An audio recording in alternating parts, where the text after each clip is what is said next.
ಪ್ರಜ್ವಲ್ ರೇವಣ್ಣ ಸಿಡಿ ಪ್ರಕರಣ ಅತ್ಯಾಚಾರ ಪ್ರಕರಣದಲ್ಲಿ ಈಗಾಗಲೇ ಅವ್ರನ್ನ ಎಸ್ಐಟಿ ವಶಕ್ಕೆ ಪಡ್ಕೊಂಡು ವಿಚಾರಣೆ ನಡೆಸ್ತಾ ಇತ್ತು. ಎಸ್ಐಟಿ ಅವಧಿ ಮುಕ್ತಾಯವಾಗಿದ್ದರಿಂದ ಈಗ ಅವ್ರನ್ನ ನ್ಯಾಯಾಂಗ ಬಂಧನಕ್ಕೆ ಒಪ್ಪಿಸಲಾಗಿದೆ.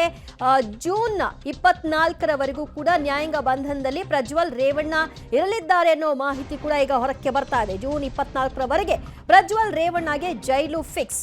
ಲೈಂಗಿಕ ದೌರ್ಜನ್ಯ ಕೇಸ್ನಲ್ಲಿ ಪ್ರಜ್ವಲ್ ರೇವಣ್ಣಗೆ ಈಗ ಜೈಲು ವಾಸ.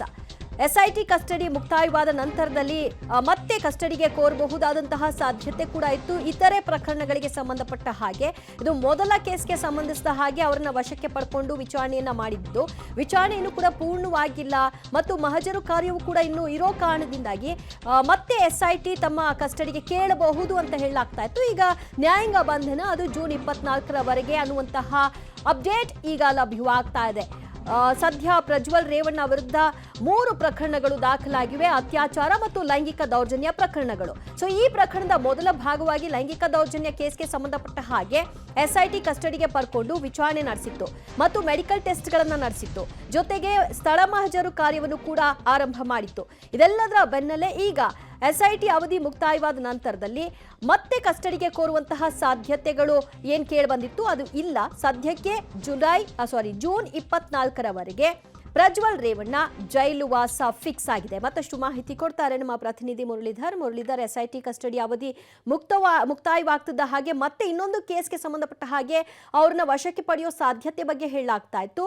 ಅದನ್ನ ಕೇಳಿಲ್ವಾ? ನ್ಯಾಯಾಂಗ ಬಂಧನಕ್ಕೆ ಈಗ ಅವ್ರನ್ನ ವಿಧಿಸಲಾಗಿದೆ. ಸೊ ಇದರ ಬಗ್ಗೆ ಏನು ಅಪ್ಡೇಟ್ಸ್? ಮತ್ತೊಮ್ಮೆ ಬಾಡಿ ವಾರೆಂಟ್ಗೆ ಅರ್ಜಿನ ಹಾಕೊಂಡು ಮತ್ತೊಂದು ಪ್ರಕರಣದಲ್ಲಿ ಅವರನ್ನ ಪೊಲೀಸ್ ಕಸ್ಟಡಿಗೆ ಪಡೆದುಕೊಳ್ಳೋ ಪ್ರಯತ್ನ ಎಸ್ಐಟಿ ಅಧಿಕಾರಿಗಳು ಮಾಡುವಂಥದ್ದು. ಸದ್ಯಕ್ಕೆ ಇವತ್ತು ಅಂದ್ರೆ ಹೊಳೆನರಸೀಪುರದ ಪ್ರಕರಣ ಏನಿತ್ತು ಅದರಲ್ಲಿ 12 ದಿನಗಳ ಕಾಲ ಪೊಲೀಸ್ ಕಸ್ಟಡಿಯಲ್ಲಿ ಅವರನ್ನ ಇಟ್ಕೊಂಡಿದ್ರು. ಅಂದ್ರೆ ಮೊದಲು 6 ದಿನ ಮತ್ತೆ 2ನೇ ಸರಿ ಅದನ್ನ ಎಕ್ಸ್ಟೆಂಡ್ ಅನ್ನ ಮಾಡ್ಕೊಂಡು ಮತ್ತೆ 6 ದಿನಗಳ ಕಾಲ ಪೊಲೀಸ್ ಕಸ್ಟಡಿಯನ್ನ ಪಡ್ಕೊಂಡಿದ್ರು.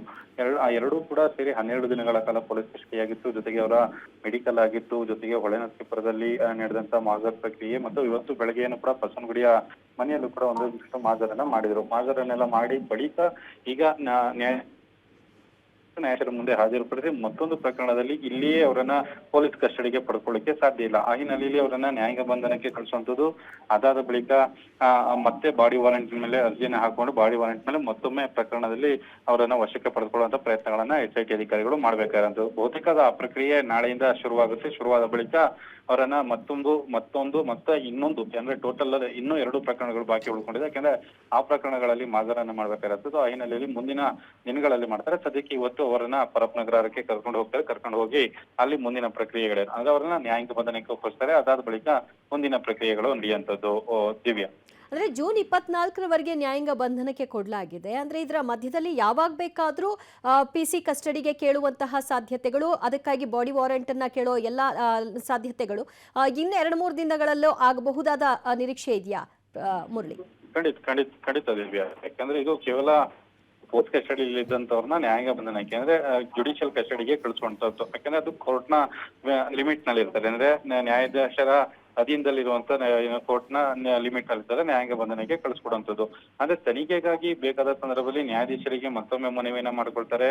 ಮತ್ತೊಂದು ಪ್ರಕರಣ ಏನಿದೆ, ಮತ್ತೊಂದು ಪ್ರಕರಣದಲ್ಲಿ ಮಾಜರನ್ನ ಮಾಡಬೇಕು, ಜೊತೆಗೆ ಮೆಡಿಕಲ್ ಗಳನ್ನ ಮಾಡಬೇಕು, ಜೊತೆಗೆ ಬೇರೆ ಬೇರೆ ಅತ್ಯಾಚಾರ ಪ್ರಕರಣಗಳೇನಿದಾವೆ ಅದರಲ್ಲಿ ಬೇರೆ ಬೇರೆ ಸ್ಥಳಗಳ ಮಾಜರು ಮತ್ತೆ ಬೇರೆ ಹಿಡಿದಿರುತ್ತದೆ. ಆ ಹಿನ್ನೆಲೆಯಲ್ಲಿ ಅಲ್ಲಿಗೂ ಕೂಡ ಪೊಲೀಸ್ ಅಂದ್ರೆ ಮಾಜರನ್ನ ಮಾಡ್ಬೇಕಾಯ್ತು. ಅದಕ್ಕೋಸ್ಕರ ಪೊಲೀಸ್ ಕಸ್ಟಡಿಯ ಅನಿವಾರ್ಯತೆ ಇದೆ ಅಂತ ಹೇಳಿ ನ್ಯಾಯಾಧೀಶರ ಗಮನಕ್ಕೆ ತರ್ತಾರೆ. ಗಮನಕ್ಕೆ ತಂದು ಆ ನ್ಯಾಯಾಧೀಶರ ಅನುಮತಿ ಮತ್ತು ಆದೇಶವನ್ನು ಪಡೆದುಕೊಂಡು ಅದಾದ ಬಳಿಕ ಪರಪ್ಪನಗರದಿಂದ ಅವರನ್ನ ಪೊಲೀಸ್ ಕಸ್ಟಡಿಗೆ ಪಡೆದುಕೊಳ್ಳೋದಕ್ಕೆ ಅಧಿಕಾರ ಇರುವಂತದ್ದು.